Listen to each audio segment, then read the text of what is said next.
we've learned to use humor as a tool to get us through even the darkest of moments, and use it at the darkest of times. Sometimes to our detriment, maybe, but also sometimes it really shocks people where we choose to use humor. I think, particularly with Americans, I've always found they're like, "You're laughing at that." I'm like, well.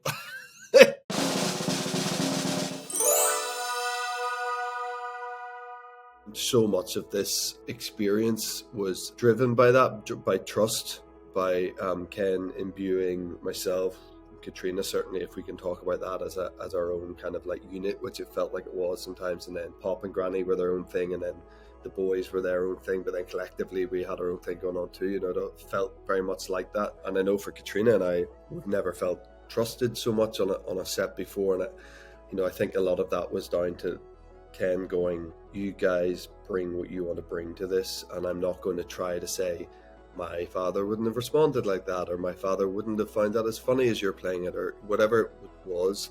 He was just like, I guess also to create that slight separation that like, this is, fact by fact what happened in my life.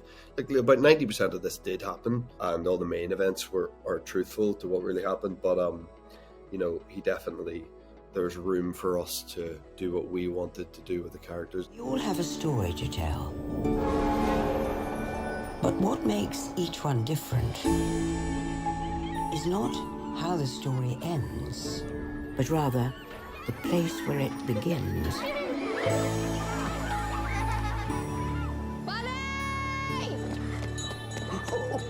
Holy God. His real name was William, and he got called Billy. I think that speaks into what Ken wanted it to be in terms of like semi-autobiographical, you know what I mean? Not like, you are playing my father, this is the true representation of who my father was. It actually, in a lovely way, gave us more control to do something that we wanted to do with it, for Caitriona and I, and for Kieran and Judi Dench, because we're all just called like Ma, Pa, Pop, Granny, you know what I mean? So it was like, we were just like the every version of these people rather than specifically Ken's family. And I feel like early on, I wouldn't say he was steering me away from it, but like, I got the impression early on that like he wanted my interpretation of this man that was on the paper rather than him trying to mold me into who exactly his father was. I obviously had photographs of his father. We steered away from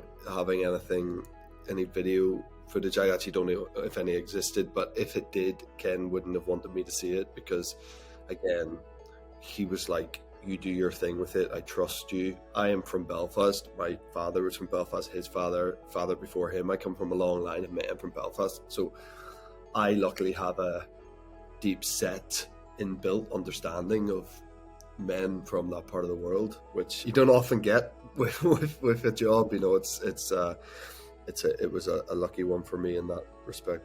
In my opinion, it is someone who works hard, is all about family, who finds humor in everything. That's something that's kind of in most people from the island of Ireland anyway. We've learned to use humor as a tool to get us through even the darkest of moments, and use it at the darkest of times. Sometimes to our detriment maybe, but also sometimes it really shocks people where we choose to use humor, I think. Particularly with Americans, I've always found they're like, "You're laughing at that?" I'm like, well, I think that's probably the elements that would go into the stew that makes a Belfast man. The whole family looks out for you. Be good, son. If you can't be good, be careful. I left Belfast 20 years ago. I've spent a lot of those 20 years traveling around the world, working in different parts of the world, and meeting lots of different interesting, creative, cool people. Met a lot of people who aren't cool and creative and interesting also along the way. But there's often quite a visceral reaction to when you tell people that you're from Belfast. A lot of people can't really believe it, that they have this idea that it's just like the Gaza Strip or something, and it's just, and then you look back. I've been writing something that in the last couple of years that's all set in Belfast, and doing so much research on it's set in the early 90s at home. When you see the footage, the news footage from that time, and you read back and you remember back what was going on for almost consistently for the whole 30 years. It was bleak, it really was. And when you're there, you're sort of taking it for granted. It's not having the impact really that, the news is sort of the same every night, and you get used to it in quite a sad way. But now when you see that, look back and see the footage that was being beamed across the world, and no wonder people have that idea of what Belfast is. They're just seeing rioting in the streets and people throwing petrol bombs at each other and bombs going off and people dying and people on the same different sides of the street killing each other. Like that is what the news was from home. So, but if you're there, that the much of the reality is very different from that. And as you said, like, we've seen great films that tackle the troubles with In the Name of the Father with Jim Sheridan back in the day, and even more. And a couple of films that Jim did actually in more recent times. Yann Demange did it with 71, and this is what Steve McQueen did with Hunger, and they're all very politicized views. And Belfast, what Kenneth Branagh's done with Belfast, hasn't been done before. We haven't seen it through the eyes of regular people, normal hardworking families who have just been caught up in the middle of all this, who didn't go looking for it, didn't instigate it, weren't trying to get involved in a way or picking sides. And there's a big majority of people at home who that was their experience of it, and that hasn't been shown before.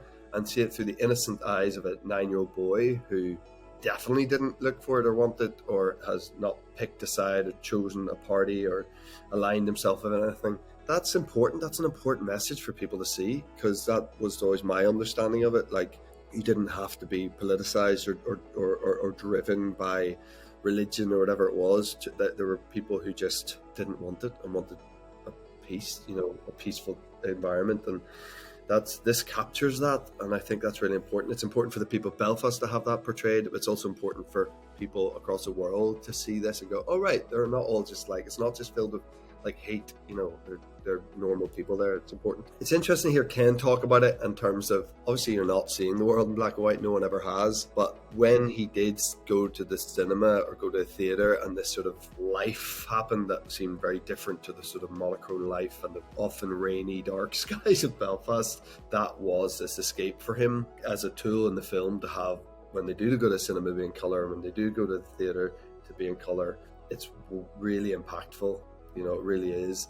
There's a little bit of a vanity aspect of being an actor and told that you're going to be in black and white that is comforting, because you look better in black and white. That's just, let's be honest, we all do that with photographs or whatever, and be like, oh, it doesn't look great. Oh, look, let's switch it to black. Oh, we look great.